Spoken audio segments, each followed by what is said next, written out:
throw down deep in the middle of the field. Rod Smith's got it. Here we go. 30, 20, 15, 10, 5. Rod Smith, Denver, touchdown. Inside the 10, head first. He's high. Oh, my God, why? He wanted that first down. I tell you what, if you want to tell me the 37-year-old man that's going to win this game. The Broncos have been in 3 overtime games this year. This time is another big step. Got it right to the 30, to the 20, to the 10. Denver's going for it. First try of overtime. And the pocket is good. Ball knocked out of his hands. It bounces around. And I think Denver's got it. Von Miller again. Wilson fires. Touchdown. Sutton. He's second of the day.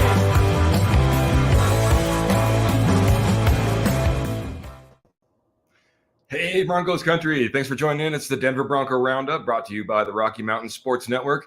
I'm here just minutes away from training camp, literally about a 7-minute drive. And I've got Jody here as well. How far away are you from training camp, Jody? About 4.5 hours. Oh, boy. Okay. I got you beat by just a little bit. Just a little bit. All right, man. Welcome in, man. How you doing? Welcome. Good. How you been? Been Looks fantastic. like you're having fun there. Yeah, I look like I've changed a different color is what I look Right. like, man. I'll tell you the one thing, as great as training camp has been, first time ever going, absolutely loving it. They also have a survey that they put out at one point if you like scan their codes. And one of the first questions was, should we have seating and shade instead of the grass berm that everyone just bakes on in 95 Right. degree, no wind, on the grass that's possibly wet, yes, please upgrade the facility. It needs to be upgraded. I'm a different shade of man because of coming to training camp. So I think Rob Walton has enough money to make that happen. yeah, I think he might have that possibility, just a canopy even would Right, be just yeah. wonderful. You know what I mean? Just Right. a canopy. But honestly, it's just been fantastic, man. I've obviously a brand new experience. And if any of you have been out there, have been to training camp, obviously chime in. Jody, I don't know if we've ever spoke. Have you ever made it down to a training camp? Well, I was really little. They were still doing it at Greeley. In Greeley. Dave's already worried. If they give us some seats and some shade, then they're going to charge us to get in. Yeah. Oh. Any way to make a buck. Can we just raise the milk at Walmart like 15 cents and then Right. maybe get some seats and some shade? I don't know, Dave, man. That's pretty harsh. Welcome in, Dave, though. Thanks for tuning in. I appreciate you, man. Other than today, it looks like you've been having a good time. I mean, Yeah. there was a little bit of a lot of bit of downer. Yeah. Obviously, I guess we can kind of go chronologically. Demira Crockett, obviously, on special teams. Again, a non-contact injury on both of these, but just came down there, planted a knee, and that was the one I was the closest to. And to see a guy go down and buckle like that. Obviously, there was a couple of injuries today. I think that the most heartbreaking thing about this is a guy that does not have a contract with the team. Right. He doesn't have some great big contract that's 3 to 5 years or anything like this. This is a guy that was going to make it in special teams, was looking fantastic as our Right. third down back, quite honestly, our third running back in training camp. He was getting touches and he was looking pretty dang good. So it's hard to see a guy go down with a torn ACL like Demira Crockett did. So That's a bummer because I think he was going to be impactful on special teams. yeah, A lot of people overlook that, but I mean that's a phase in the game we've sucked at the last 4 or 5 years. exactly. That's the reason we shouldn't overlook this, right? Because Right. one thing that Broncos country has been tearing their hair out about, left, right, and otherwise. I mean, there's been a few things, but a constant has been special teams. You know what I mean? And so, Yeah. when we're talking about a guy who can really get down the field and provide good coverage on special teams, it's heartbreaking when he goes down as well. And like I said, without a contract. And so It is. Boy, might as well get to it, I guess. But wasn't that much longer, it seemed, and we were on 11 on 11 drills, and next thing you know, a great pass down the sidelines. Tim Patrick, he made the catch, by the way. Right. It was an afterthought on that move, that he made, and like again a non-contact move where he tore out his ACL, and we eventually find out as well. So Definitely a bummer. I mean, I think everyone is expecting big things from him. I mean, you could just see it in all the wide receivers. They were excited that they finally got an elite quarterback in here, and not to get to play with him now, that's got to be really hard. One thing that you could definitely see is, I mean, being at a training camp, being kind of that close, is exactly who leaders are on the field. Right. And that's a leader on our team. That's beyond all the physical capabilities and what he brings to the table every given Sunday. What you don't see a lot of times is that leadership and who are the leaders and who aren't the leaders. And he is just one of those guys. You know what I mean? It didn't matter, offense, defense. You could tell he got along with a lot of people and was always being that secondary coach right on the field. Right. So. Yep. And I mean, he did it the hard way. He was an undrafted guy who made his way on this team work hard. I mean, yeah. So, I mean, it's disappointing. Albert says, "What's up, guys?" Hey, Albert, how's it going, bud? Good to have you. Thanks for tuning in, bud. And kind of just going along these lines, I think we might as well just take a pause. And Dave's wondering, how concerned are you with a young and unproven receiving core? Jody, why don't I give that to you, man? I'm kind of on the fence. I mean, it's now or never for Judy to step up. He's going, what's this, going into his third year? It's time to make or break. I think that's where it all lies with Judy. What does Judy do? I mean, it's going to be a big step for him. It's also I think it's going to be interesting exactly what they do and where they put people, Dave, to answer your big question, I would say my biggest standout that nobody is talking about, especially when it comes to the press conferences and the media that seems to be putting out around Denver, Travis Fulgham. And Travis Fulgham is a guy who's a big enough body that I think could kind of fill that Tim Patrick type of role. He came over from Philadelphia last year, had a pretty good year. Wasn't he a starter there? He was for a part of the year. So he didn't get a full year. It was because of an injury that he got put into place. But he had like 546 yards and I want to say 6 or 7 touchdowns as well. Right. So, I mean, he certainly has the ability to fill that role.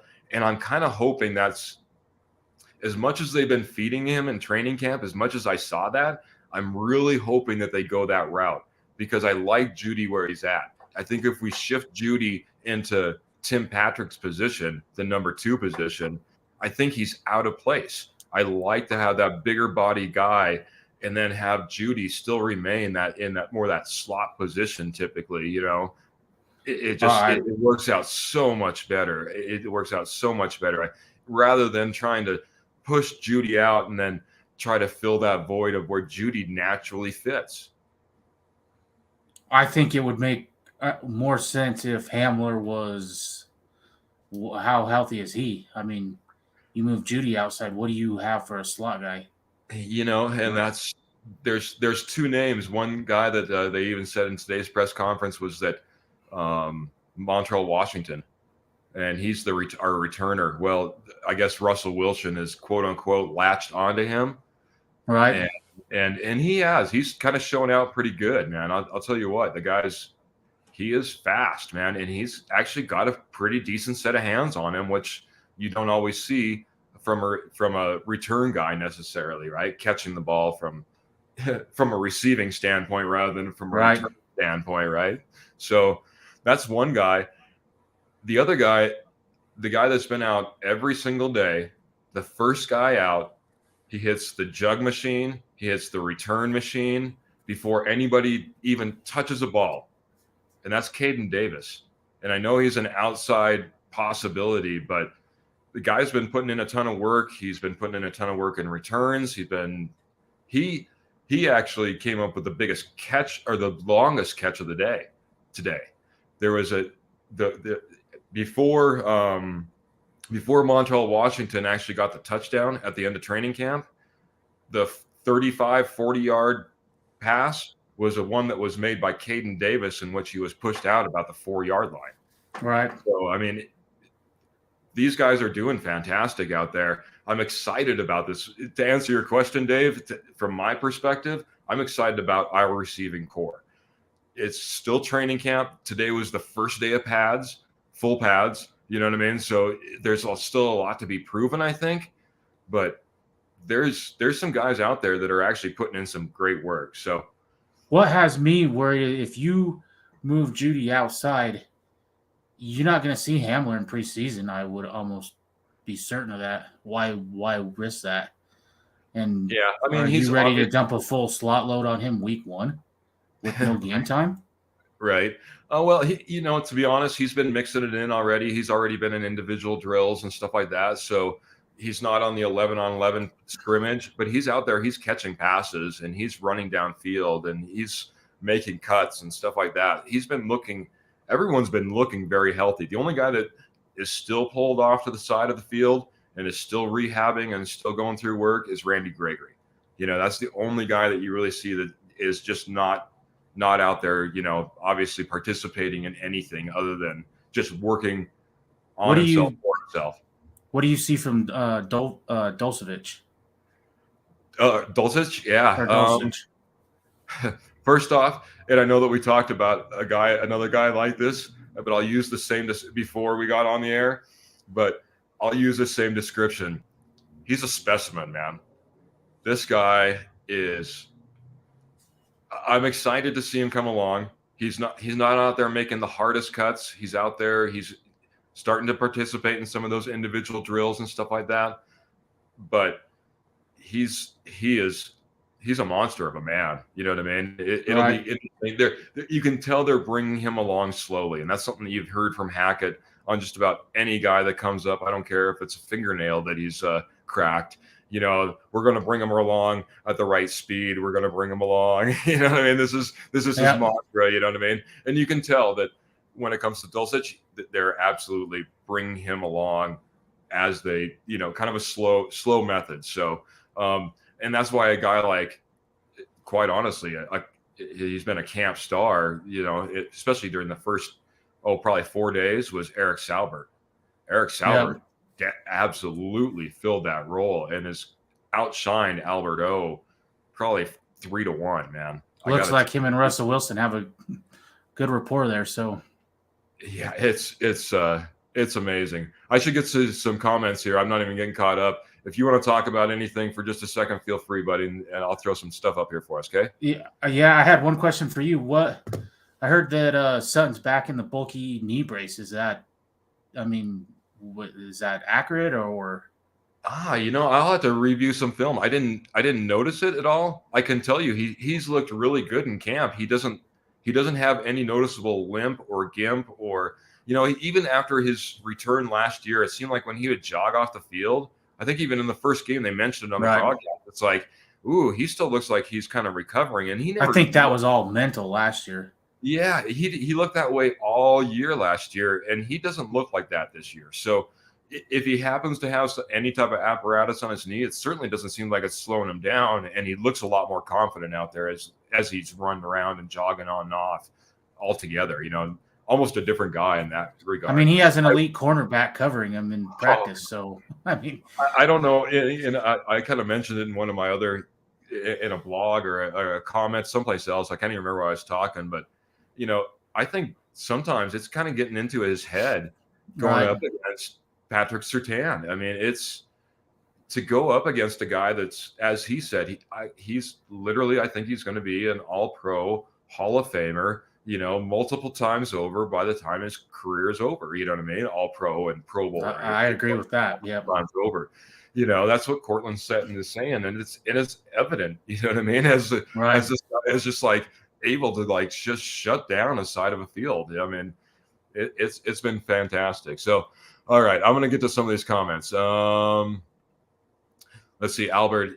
This injury, it is bad, but we can overcome this. I absolutely agree. I 100% agree.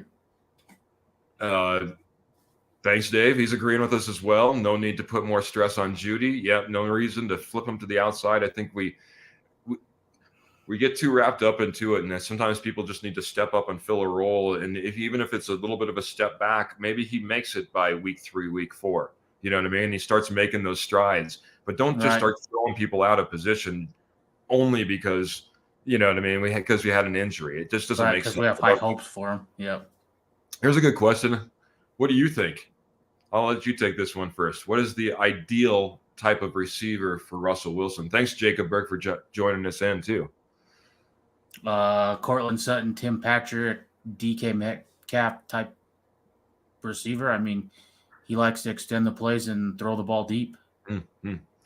Yeah, I think it's that speed guy. If I had to put it in one way or another, DK Metcalf obviously has a different gear. We saw that as he runs down an interceptor, all the way across the field. You think of what's the other big receiver? Up at Baldwin. Up in Lockett, Tyler Lockett. Lockett. I'm sorry. Thank you, Lockett. And you think of just his ability to like hit that second gear and run away from that defender in the last few strides. It's that guy who has that speed, I think, that really is necessary. Whether that comes from a big body or from a small body, I think it just needs to have that guy that can break and burn somebody. Right. And with Russell Wilson's scrambling ability, with his way to extend the play, and let's hope he doesn't have to do that, because if he can sit in the pocket and see that develop as well, I think that's where he has a great opportunity to just make a highlight reels for Broncos country, which is what we've been wanting, right? I agree. All right. We'll get to a few more comments as we go along. One of the things that we talked about before is just kind of going through who is coming back and who has been injured. K'Wan Williams was another guy that was, I think, just having a fantastic camp that ended up going down.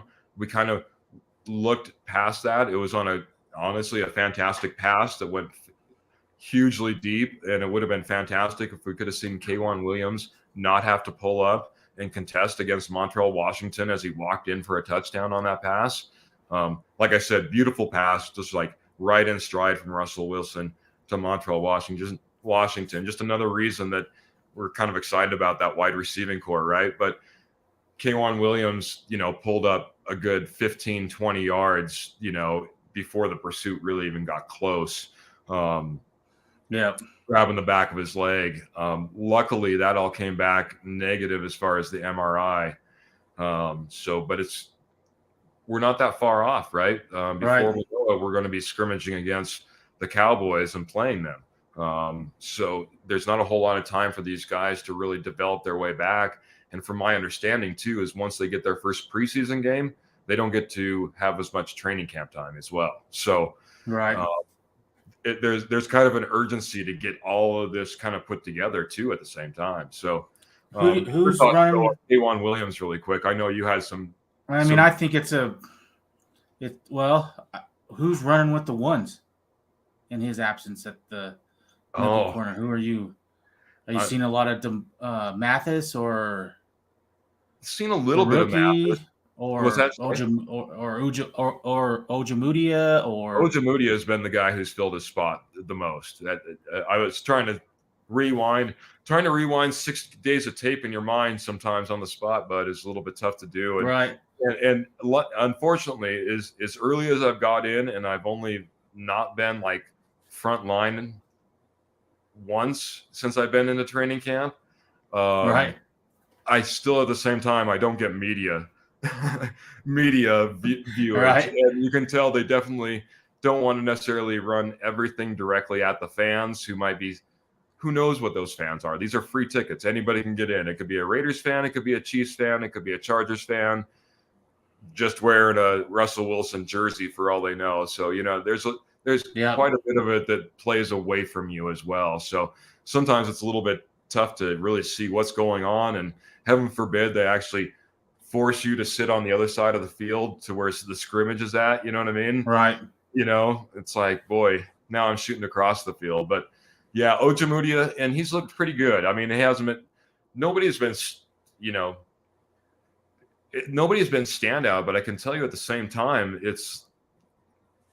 the offense hasn't looked 100% fantastic. I see a lot of this other training camp footage of maybe some of the deeper plays that you're seeing from other teams. And It seems like that's not the type of plays the Broncos are necessarily practicing at the same time. If you get my drift, as we speak through this, I like a lot of the media guys say, you don't want to give away everything, but they're obviously working different areas of the field, and going deep isn't where they're working. I'll just put it that way. You know what I mean? It's relatively closer to the line of scrimmage. You know what I mean? That they're trying to work. And from a lot of the media that I hear, a lot of the advantage goes to the defense when you're just in shells. I mean, the offensive lineman can't grab you, can't hold you, can't. I mean, it's just hand. I mean, that's big right there. Well, and even thinking when you get the full pads and you're still not tackling, right? So I mean, it's pretty close, right? But there's still a physicality that's just not quite there yet. You know what I mean? That's only really happens, and now I get a better understanding of how important maybe preseason is, and what that looks like in order to kind of just get warmed up. Hit somebody across from you, you know what I mean? Right. I don't even expect the, Cowboys scrimmage, together to be, again, a super physical thing. You know what I mean? It's just not what is done. That's what preseason is all about. So, right. But like you said, to me, it was just a guy that really fit that position, K'Wan Williams. So we really need this guy to get back. As we start to see injuries starting to pile up, you know what I mean? Demira Crockett, like we said, special teamer that was, our third running back as well. That's a whole other roster right now. Tim Patrick goes down. That's a hole on our roster right now. Right now, K'Wan Williams trying to work his way back. That's a hole on our roster right now. So it does get a little bit anxious, you know what I mean, on what you should do and where you should put your resources and when you should put your resources, Right. But I do have confidence, like you said, in our depth. I mean, we got good depth, I think, at the wide receiver position. Yep. I think it makes sense to leave Judy in the slot. You have more bigger type body guys to play the outside, and don't mess with what Judy's doing right now. I think that could be a problem. Yeah, I'll hit a few more comments, just kind of catching up. Our Facebook user chimes in, and I apologize. I'm going to get the instructions next time before I come on. There is a way that you can actually show us your name. It's at the very beginning of StreamYard where you allow them this permission. If you don't want to go through all that, just say, hey, I'm Steve, and we'll move on, Steve, or if that happens to be your name. So is our season doomed that our best wide receiver is out for the season? I think we kind of addressed that a little bit. Tim Patrick, in my opinion, it was our best wide receiver going into the season. We need Judy and KJ Hamler to step up. KJ Hamler hasn't played a whole season because of injuries. What are we going to do? I think I'm trying to read that. Hasn't paid a whole season. Close. I'm not catching that exactly. Yeah, KJ Hamler obviously hasn't played a whole season. I think that's what we're getting out of that. Because of injuries, which is true. Yeah, I mean, I can say that from the day that he walked onto the field, he looked like a guy who was ready to come off the PUP.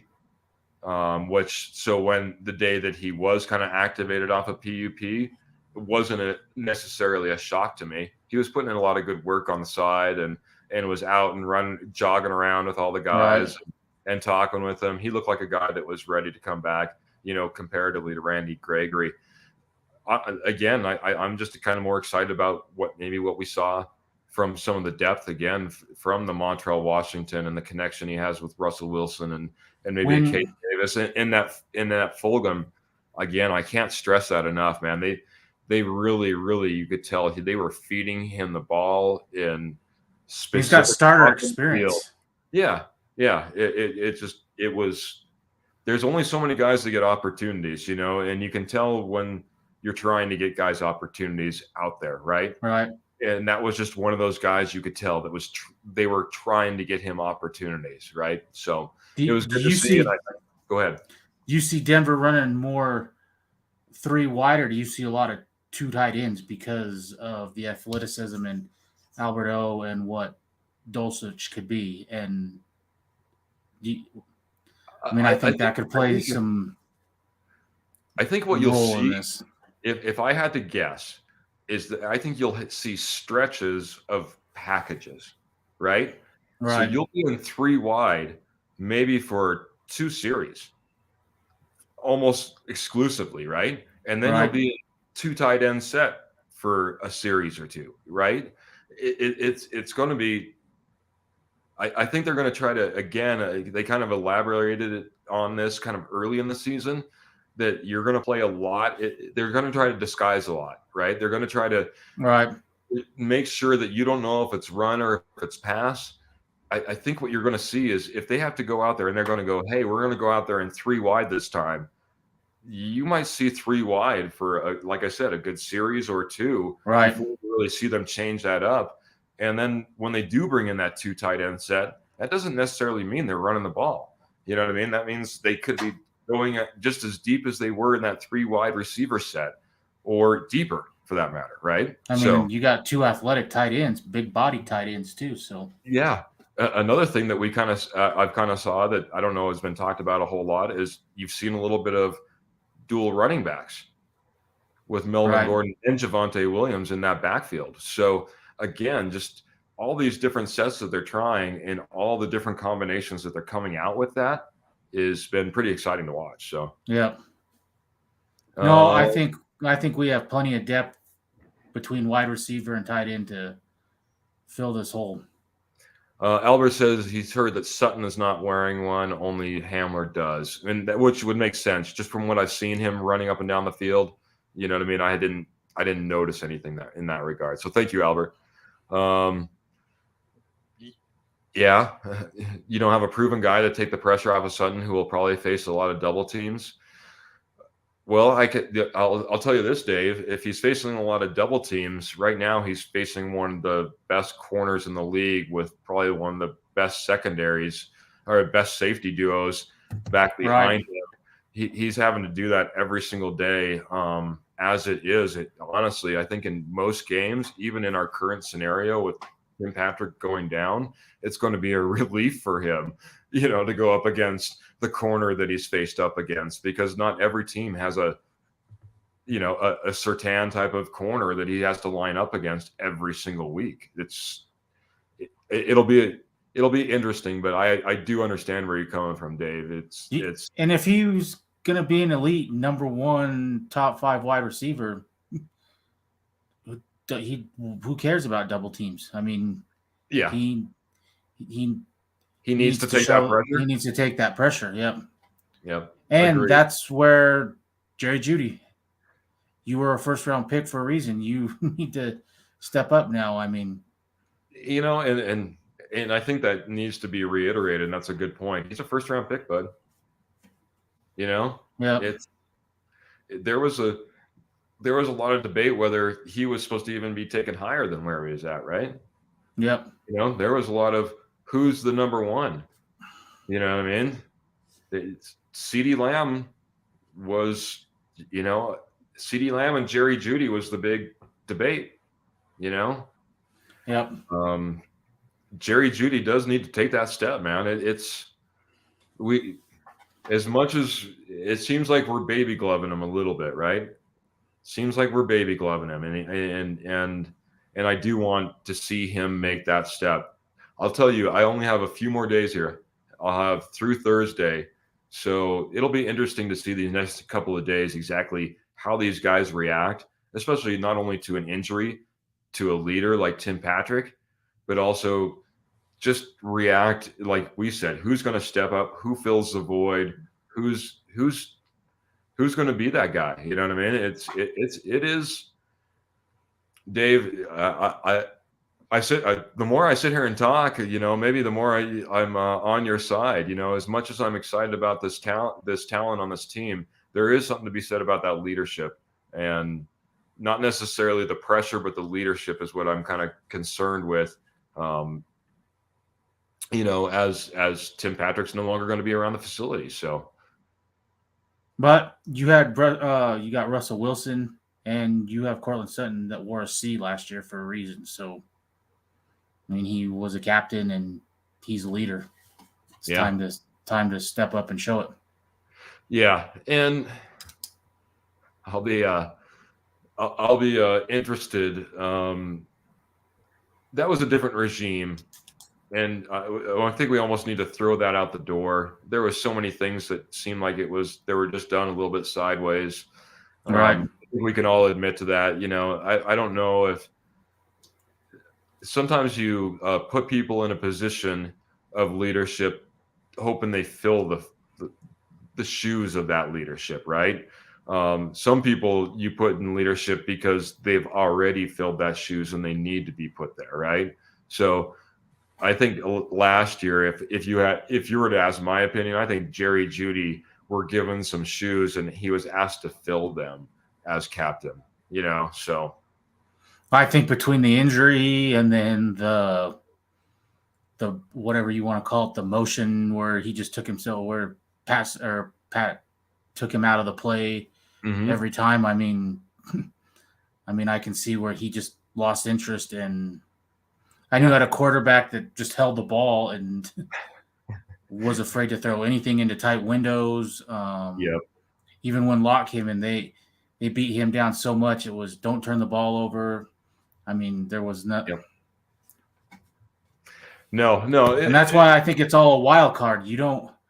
This is the first time any of these wide receivers have played with an elite top 5, top 10 quarterback. And so I can't base what they did with Drew Lock or Teddy Bridgewater or any of those guys.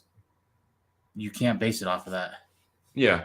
And that's kind of the word has been, hey, this is the year, right? Because if Jerry Jeudy can't do it with Russell Wilson, then who's he going to do it with? Right. You know what I mean? Here's our number one guy. He's a top talent. We brought in a head coach that has an offensive mind that's going to be calling all the plays. We brought in Russell Wilson to be the quarterback. We brought in all these different we have a great running game in front of us. We've brought in loads of talent, tight end, you name it. You know what I mean? It's like, hey, we're geared up. We're ready to go. It's time, it's time for him to make that jump, and now pressure's on, quite honestly. Pressure's on. When I go back to Demaryius Thomas, Emmanuel Sanders, Decker, they weren't putting up these elite numbers with Tim Tebow. And when they got an elite quarterback, look at what Demaryius Thomas did with Manning, without Manning. Was that because he was an elite wide receiver, or was that partially Manning? Both. But I mean, I think you could see the same thing in Sutton can be a DT type. It's funny. Me and Albert, I'm going to catch us on some comments. I just had to scroll to the bottom. Thank you, everybody, for chiming in. If I miss anything or if we miss anything, I'm going to try to jump back in and kind of answer any questions. So, again, thank you so much. Albert says, did Emmanuel Sanders hang up his cleats? Absolutely not. Last time I heard, he's just a free agent out there. Absolutely could be signed. Right. He could be a great fit, maybe a little bit slower. I think that's where me and you maybe differed a little bit on opinions earlier. I think I see enough talent for what Emmanuel Sanders was as a receiver, especially if you watched him in Buffalo last year. I think we have as much talent as where Emmanuel Sanders is in his current path already on our roster. I know he's loved by Broncos country, and he quite possibly maybe we'd bring in, that leadership type of role that would be good for compared to maybe some of the other names that have been circulated out there. I don't know if Cole Beasley is necessarily going to bring in, a great locker room and leadership perspective to the Denver Broncos, or even maybe a Will Fuller. But, outside of that, OBJ definitely obviously turned the page, but there's already been rumor that we're not interested in OBJ as well. So again, I think we go back to, and I mean, he's months away from even being healthy. I mean, he destroyed his knee in the Super Bowl. I mean, yeah. I mean, even if you went and signed him now, he's not helping you in the short term. So me and Matt are on the same page. I think Denver likes Fulgham, and they're letting. And the more I think about it, it's what kind of message does this send to the locker room if you just do a panic and go out and sign the big name, Will Fuller, whoever? What does that say to the locker room? Yeah, exactly. Why you have me here then? So I'm just a roster spot? Well, and hey, kind of speak to that, in that mentality that you're talking about right there. It's been a few years since we had this. They're all holed up pretty close to here in a hotel together. Right. Every single one of them. So, I mean, it's that, like you said, that, hey, we're all here. We're a team. All of a sudden you just bring in, some big free agent name, you know what I mean, to fill the void. Boy, it takes a lot, you know what I mean? That guy better come in with some humility as well, if you ever do that. So, if you didn't trust these guys on the roster now, why didn't you go sign these guys that have been on the street already? Yeah. Well, yeah. I think there's always that you're anticipating that there's going to be either a hole that you're going to want to fill as you kind of go through training camp, or B, in an unfortunate event like we had happen today pops up. So you don't want to just go out there and just sign every big name just because there happens to be a big name out there. And Matt agrees. There's been reports that we're not interested. It'd be a mid-tier vet. So, and I'm not interested in either one of those if that's the route they go anyways. Okay. Jody's like, no. I mean, Will Fuller's holding out for big money. I mean, you're already paying two guys big money at wide receiver. What do you when Will Fuller signs, he's going to want $10 million. Yeah, exactly. You don't need paying three wide receivers that kind of money. You do realize what wide receiver contracts look like after this last free agency round, right? Exactly. Let's see. Last one, I guess, was on like I said, and I think we kind of spoke on it, which is the return of KJ Hamler. Like I said, looked pretty good. I'm excited to see him back. I think he'll have to compete for. He's in more of a competition with Montreal Washington than I think he wants to be in right now. Right. Just what I've seen. Montreal Washington came out there and he's looked really fantastic. It's been obvious that they've been trying. And he's got speed as well, doesn't he? He's pretty fast too. He is elite speed. In fact, I think KJ Hamler came out yesterday and said that he would be willing to race Montreal Washington at some point. So that would be interesting. There was one other race in camp a couple days ago. 100-yard dash. Who was that? I didn't hear about that. Ooh, I love having inside scoops being here, buddy. I never have inside scoops. This is fantastic. Javonte Williams and Melvin Gordon lined up for a 100-yard dash. Any guesses? What it looked like? Probably Gordon, I would say. That's where I'm going to lean. Gordon ended up coming out on top, man. Was it close? It was close until I would say about 20 yards to go. And by guesstimates, I would say Javonte was about 3 to 5 yards behind, and then he pulled up. He didn't even try to finish out to the 100 yards. I still don't get the hate for him. I mean, he's a serviceable running back, and I mean, there's no point in beating Javonte Williams into the ground just to beat him in the ground. Yeah. Honestly, like I mentioned before, he was a guy that has been putting in work, man. There was one day he just stayed out there, and he worked with Russell, after camp, they've been doing a little side session in order to get some red zone throws in, I guess would be the best way to Right. put it. And just working through some passes way after. I mean, guys are heading to the locker room. A few guys are already signing autographs. They're just working there in the background and working in the background. And then obviously Russell Wilson, by the way, Russell Wilson has been fantastic with fans, man. I got to say, I know he's been getting a lot of grief as far as being cheesy, Denver Broncos country. That's right. That's right. Yeah. I'll do my best impersonation. But that being said, I mean, he goes out there after he does all this work. He goes over and he starts in one corner, typically like by the ADA and all the kid camps and stuff like that, and he starts signing autographs. And he works across two widths of football fields all the way across, all the way to the corner. I mean, he doesn't get every single person. He spends as much time in one spot as he possibly can, but he spends. Right, that's unrealistic. Yep. He spends a tremendous amount of time, just signing autographs and looks for little kids. You know what I mean? Looks for small hands. Tries to make just does a fantastic job. And everyone says they've never seen anything quite like that. You know what I mean? I swear this guy has 26 to 28, maybe 30 hours in a day. I don't know how he does it, man. Right. I have no idea, man. So how is Sierra? Is she is she a distraction at sometimes? I hear different reports from different people. It's like I agree with one report that they said. I think it's all fine until we're not winning. It's all fine that she takes time to have him in all her social media, and all this other stuff, and all the things that they do together and all this stuff. And as much as she's there and the kids are there and stuff like that, and they're on the field, and that's all good and well until we're not winning.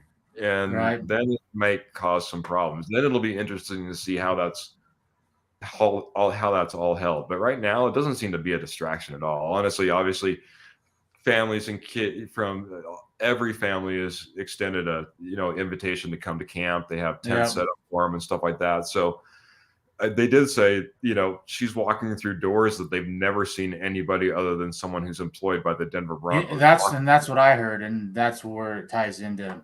That's all good and well until you're on a 3-game losing streak. But I don't think she's in there trying to grab his hand in the locker room and ask him to come out or anything like that. She just happened to go through a different doorway. I think we need to slow down a little bit on it. It is, hey, let's face it, Broncos country. It's definitely different having a celebrity quarterback with a celebrity wife. There's only a few like that. You know what I mean? The only other one that currently comes to mind is Tom Brady and Giselle. Yep. I mean, it's not like Teddy Bridgewater was running around with Rihanna or something like that. You you've never seen Manning's wife or. Yes. John Elway's wife wasn't anybody that was like superstardom. You know what I mean? We've never had this. So it's going to take a little getting used to, you know what I mean? We'll just have to see how it plays out. So Lawrence, thank you, Lawrence. He says, "What's up? Haven't been here in a while." Well, welcome back, Lawrence. Welcome. Appreciate you jumping in, man. He says, "Why don't we just bring in Brandon Marshall?" I mean, I did see he was in there. I did see he was in San Diego, and I mean, he still looks like he's been working out and stuff. I mean, he's a little bit older, but yeah. I love our nostalgia. You know what I mean? I'll tell you what. I saw Shannon Sharp when he posted up his birthday pictures with no shirt on. That guy looks like he could still go out there and fight in for us too. But even if he was willing, I don't know if we should sign him. Let's just put it that way. So, if I had one thing to say, it would don't panic. I think there's enough depth on this team, and I don't think. I mean, look, Tim Patrick did the same thing. He was a depth guy, and look where he is now. I mean, you easily can have that on this roster. Yeah. Kind of to that same point, I'm going to scroll way back up. It's something that we were talking about a little bit earlier. Matt Staffiero jump in and saying we have fabulous depth at cornerback as well. He says Ojemudia and Blas Austin, which I have, I'll start tuning into these guys on the next couple of days. Make sure that I have a little bit more report if I can. Again, trying to sometimes look cross a field or what have you, but and not always getting the best view. But I'll concentrate a little bit on what we were seeing from maybe some of this cornerback, linebacker type of position. I'll give you guys a little bit better idea there. So I agree with Matt. My only thing is I think those guys are more outside guys. Yeah. Who do you have that's a true slot like K'Wan Williams? I mean, a true nickel corner. A true nickel corner. That's my only concern is you don't have that. Jody was talking on before we got on air. He had a little nostalgia too. He wouldn't have wanted to bring back an old name. I've been saying his name for a while just because he can, and he was one that could play inside or out, and he proved it. Who is it? Chris Harris. Chris Harris Jr. Anybody got opinions on Chris Harris Jr. coming back to the Denver Broncos? That's what Jody's saying. I mean, anyway, I would much rather spend. I'd much rather spend my money on him than going and getting another wide receiver when I think you've got plenty of guys that can step up there. Yeah, agreed. It would be definitely interesting to coming back. It does seem like I know it's only been a few years, but it seems like a name that's like, again, I think Super Bowl 50 guy, right? Yep. So, I mean, he would be one of two guys on our roster from a Super Bowl 50. Is that right? Yeah, him and McManus. So, that would be interesting to bringing back that name. Of course, again, right. Same with Emmanuel Sanders, I guess, if you want to speak that too as well, right? So, I mean, I think that's more thinking with the heart than the brain. Okay. Thanks, Jody. Calling out all our Denver Bronco Roundup fans. I appreciate that. All of a sudden, he's like, "Hey, guy who suggested Emmanuel Sanders, that's heart, not brain." I guess at least I'm not against the idea. I just think that there's guys on this roster that you can plug in right now that I agree that have been here and have been working, and I think can take that next step. The last thing I'll just kind of mention along all this line too, I guess we kind of spoke about it before getting on air. Joe Schobert was brought in just a few days ago. Middle linebacker.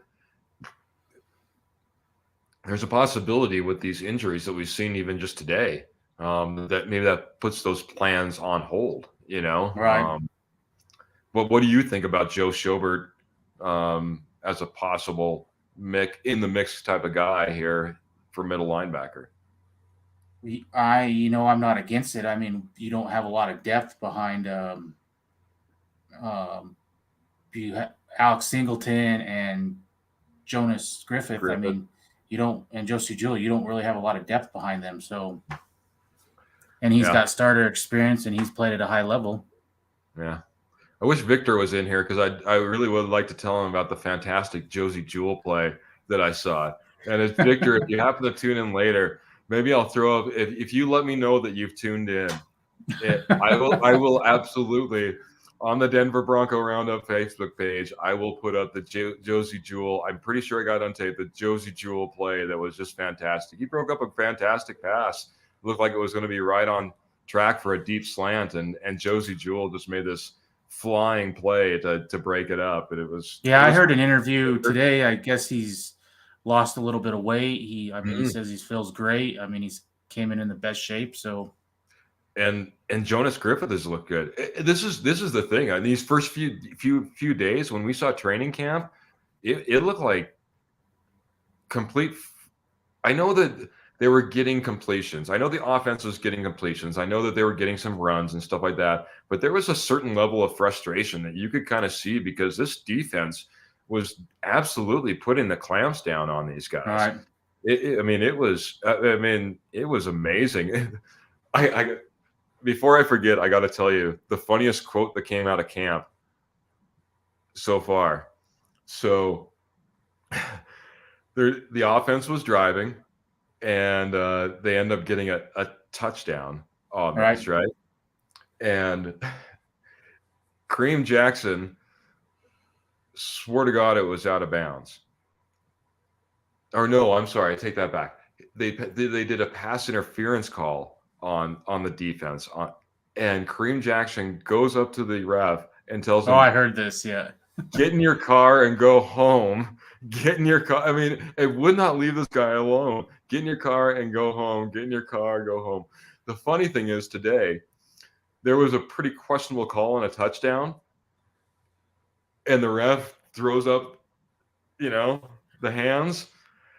They were the whole defense was congratulating them and patting them on the head and patting them on the back. It was the funniest thing. It was great. So I heard he went up to the ref and pulled the flag out of his back pocket and threw it. Oh, really? Yeah. I did not hear that, but I'm trying to catch bits and pieces. Lawrence, since you're tuning in, I appreciate you. I'm going to read your big, long question that you put up here. Do you guys think Mile High sold out now with what the Waltons? I didn't used to think that, but with all the cone owners, it feels like the stadium is a billboard now when it used to be just football. Now they are used to use it for everything. I have a feeling the stadium is going to get worse with more ads than it has now. Any thoughts on that, buddy? No, I did. They were still. I mean, you've seen empty seats there, but they were still selling out with horrible teams. Oh, I think he's selling out from a selling out to like advertisers and sponsors idea, not selling out the facility. No, because Robert Walton has enough money. He doesn't need to go sell out to get money. If he wants to do something, he has enough money. He's going to do it. Yeah, I would say I think it's for good or for bad, and I think most people would probably, sway to the latter. It's a progression of every single sport. These are becoming no longer, $10 million, $20 million, $40 million franchises that we saw 30, 40 years ago. You know what I mean? These are billion-dollar franchises. These are, and we've already seen it, through the NBA allowing them to put sponsors all over their jerseys, right? Right. You bring in someone like we did today into the ownership group who comes from F1. So there is a certain mentality, I guess, that or just a certain swing of culture that is going towards larger business, more money. It's a better product.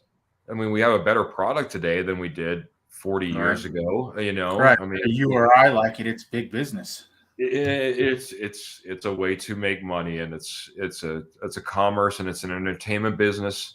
You know what I mean? These people aren't going to invest millions of dollars just to have nostalgia, I guess is the best way to put it, and take it in the shorts when you could be making a lot more money. I don't think they'll 100% just sell out. I think you got to make a point. I don't think so. Point, Jody. I think with the money that the Waltons have, even though they're bringing in this ownership group, I think there's and a guy that I stood with in line today brought up an idea. What if the Denver Broncos want to make, or the Walton Group would also like to have a NASCAR/F1 racing facility that's incorporated into a Broncos Stadium city platform idea? I don't think any of us would mind if all of a sudden we had so much more sports and entertainment brought to us because the city was built. You know what I mean? The guy's idea was you took Elitch Gardens and you took the current Mile High out and you put it out east, and you put these things out where the current stadium and this F1 right where all this sits, right? The Rockies are a perfect example. Look at the downtown that they built right there. I mean, it was a mess prior. Right. So they're making money. It hadn't been because of the product on the field. I'm not in the Broncos locker room. So whoever's chiming in and wondering, I do not get that access. But I can tell you, if you ever get the chance to go to a Denver Bronco training camp, at least in its current format, in its current facility, it is fantastic to be able to be that close, that up, up close and personal, to see everything happen at that level. It really is fantastic. I mean, to the point where you can sometimes overhear conversations. You can definitely overhear the conversations of the coaches when they're not happy. I can tell What's you the that. security there? Is it high security to get in? You go through metal detector, you know what I mean? So, they're you can only have clear bags and stuff like that. So they're checking stuff like that. It's fairly, there's dogs walking around with sheriffs, you know what I mean, sniffing the perimeters and stuff like that. So I mean, Right. there's, there's enough security there, but at the same time, it's not so obtrusive that it's all of a sudden, it's like I can't even enjoy myself here. You know what I mean? Right. It's like once you're in and through the gates, you know what I mean? There's a, line of people that kind of watch the field, so you're not running out there to give Russell Wilson a hug, obviously, So, Yeah. but it's all pretty good. So, hey, Kenny, I always appreciate you signing in. So, especially if you're at work. So that's Kenny. Anybody who's out there loves fantastic sports video podcasts, streams like this. The K&K show, from what I understand, is really close to coming back. And the K&K show, based out on the East Coast, fantastic group of guys, Kenny and Kurt and Paul and Sis. Go check them out. They'll be back on the air soon. K&K show. Just look it up on Facebook. You'll find the link. So thanks for tuning in, Kenny. I always appreciate you. So, oh boy. Anything else? I mean, I don't even know. We're getting about an hour, bud. Is there anything else that we should hit? Anything else that you want to go over before we? No, I think things are falling into place. Rough day today, but I think Denver has the depth to overcome this. And if I was going to make a bet or something, I don't think you see them just go out and make a big name signing just because they have these guys in here for a reason, and I think they trust them. And there's enough players that I think can make big time plays here. So stay the course. That's Jody's suggestion. Just stay the course, Broncos, and maybe just see how the next few days and maybe preseason kind of shakes out and see where you sit. Right. Maybe, yeah. Just jumping back. Kenny's just jumping back. It's going to be the end of August. Oh well, I'd love to have you on our show, Kenny. And of course, I'd love to be on your show. Jody, by the way, this guy right over there. Got to get my camera working right. Fantastic guy. You should also think about having him up on the show. We'd love to have you. We'd all love to be on your show. Let's just put it that way. You guys are fantastic over there. Really appreciate you guys and what you guys do.